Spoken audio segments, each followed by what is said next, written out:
Bienvenidos a la unidad 2 nuevamente y en esta oportunidad al Screencast 2, a nuestro segundo Screencast de nuestra materia de comportamiento organizacional, liderazgo y trabajo en equipo.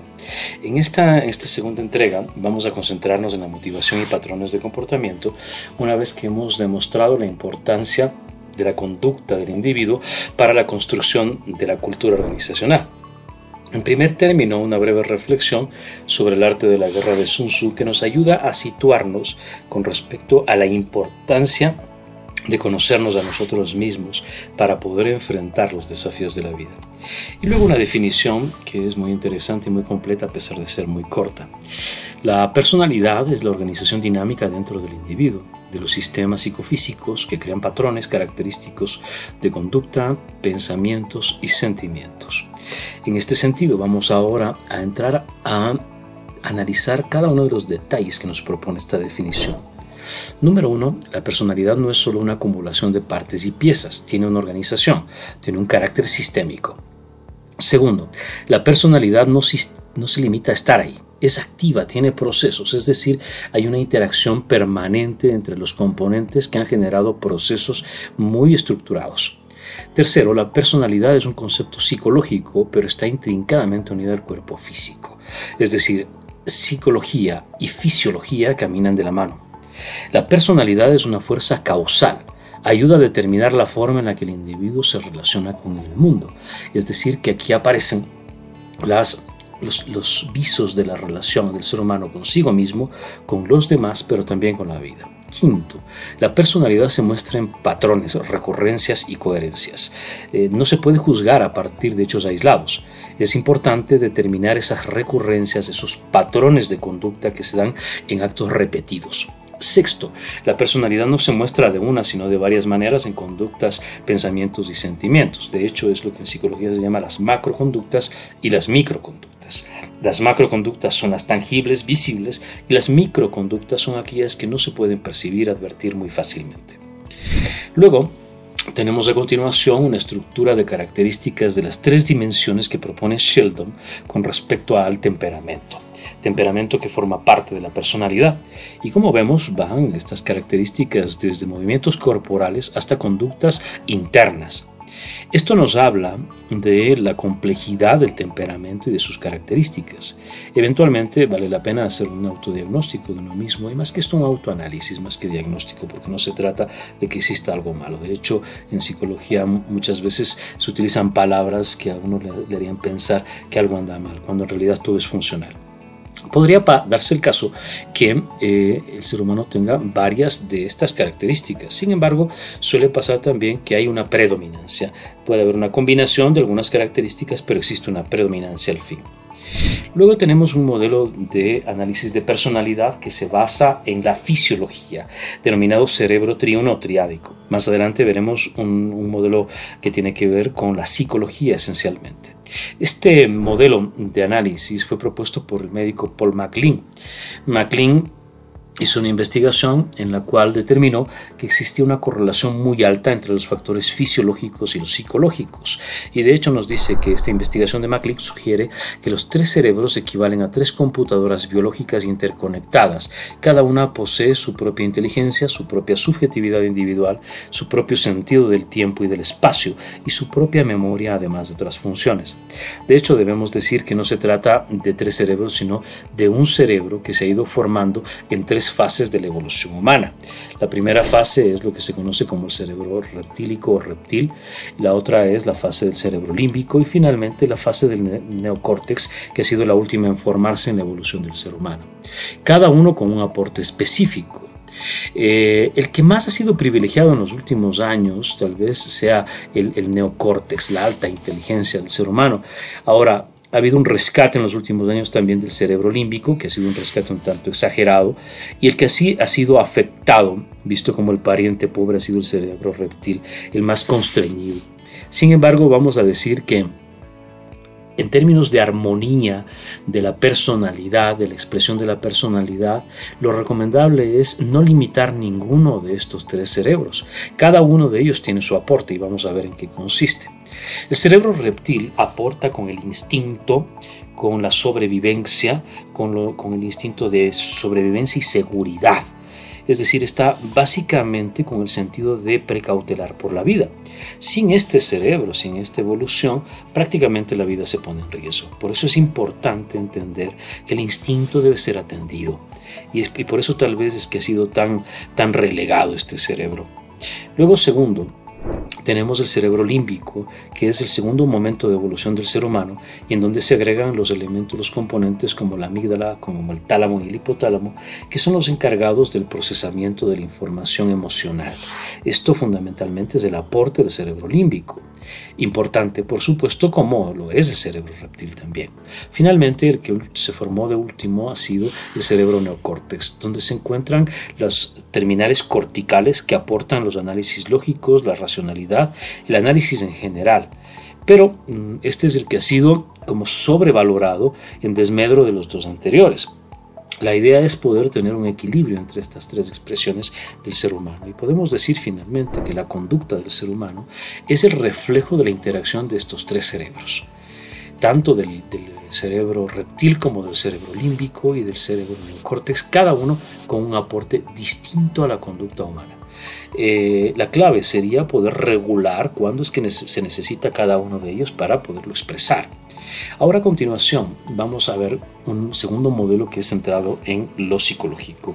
Para esto primero determinar que hay dos componentes claves en la personalidad. El uno el temperamento, que es de carácter innato o fijo, y el otro el carácter, que es de carácter adquirido o variable. Si tenemos un componente variable en la personalidad, entonces vamos a decir que la personalidad del ser humano es variable, va cambiando. No tiene una modificación total, tiene un componente fijo y uno variable, pero nos da la medida de que sí se puede modificar la personalidad. Para esto utilizaremos esta adaptación del modelo de Myers y Briggs, que es uno de los más difundidos a nivel mundial, al menos en la parte occidental del planeta. Y nos dice que el ser humano se expresa en 4 cuadrantes, pero que existe predominancia de uno de ellos.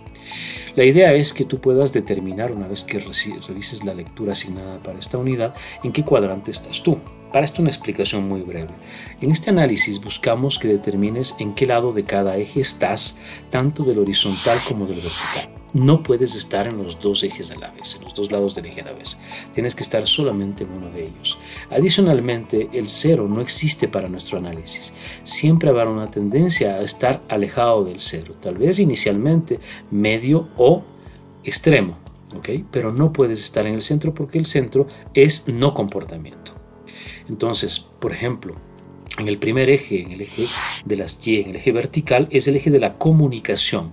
Y esto implica toda la comunicación del ser humano, desde lo que decimos hasta lo que hacemos, nuestra forma de organizarnos, la ropa que utilizamos, todos estos elementos sociales que se han ido adhiriendo a nuestro comportamiento.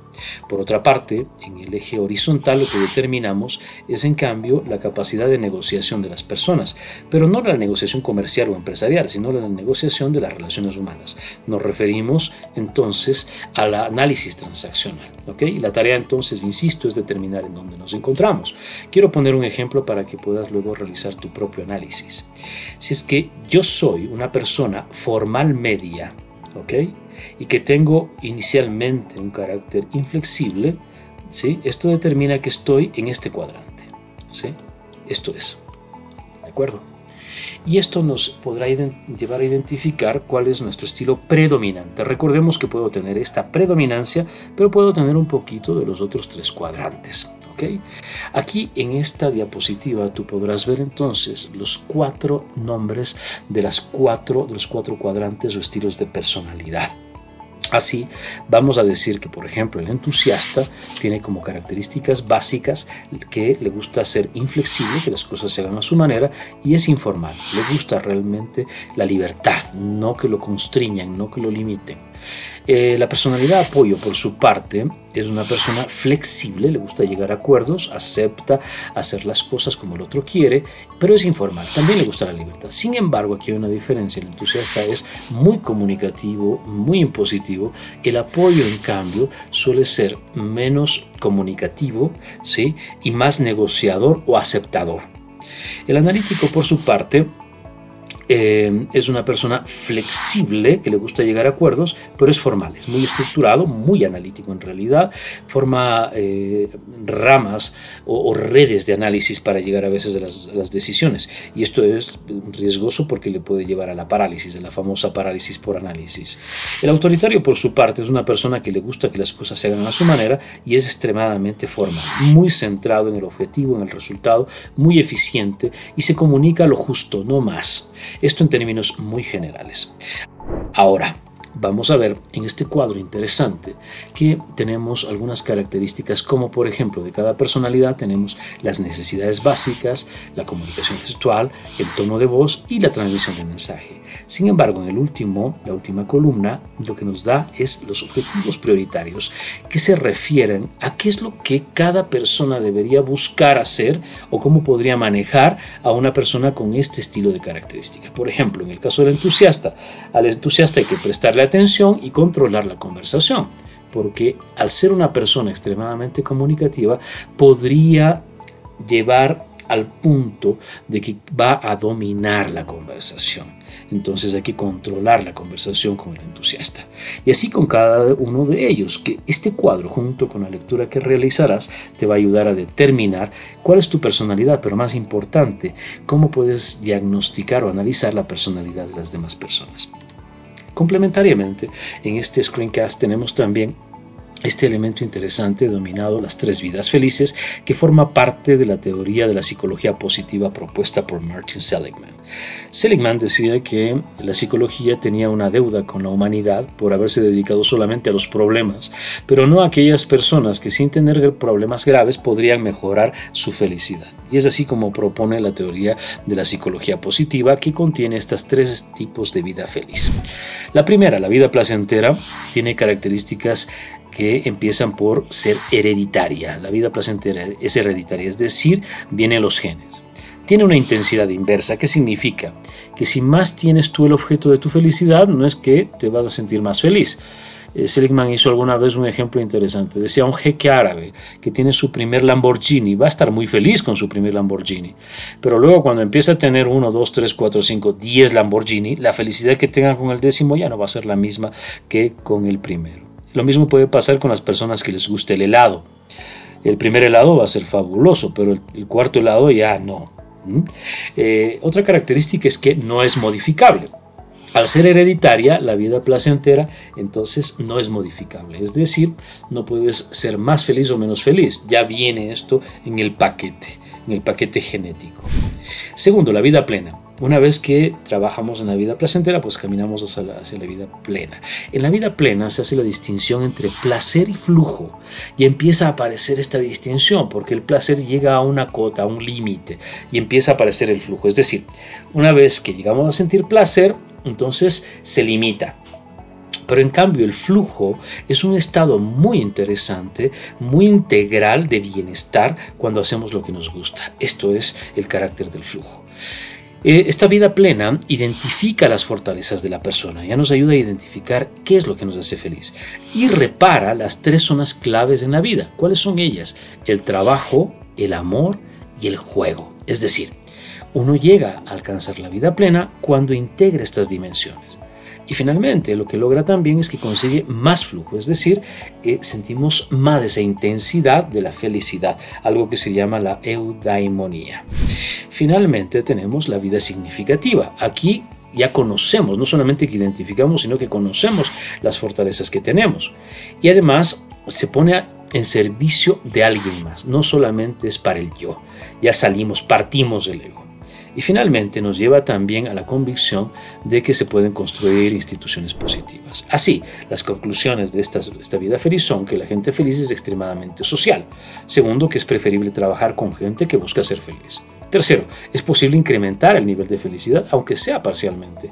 Y finalmente, que se trata de construir instituciones positivas, familiares, organizacionales. Más que institucionalizar la felicidad, se trata de aportar para la construcción de instituciones felices. Ahí está la clave. Pues felicitaciones y suerte en el análisis de los documentos de esta unidad.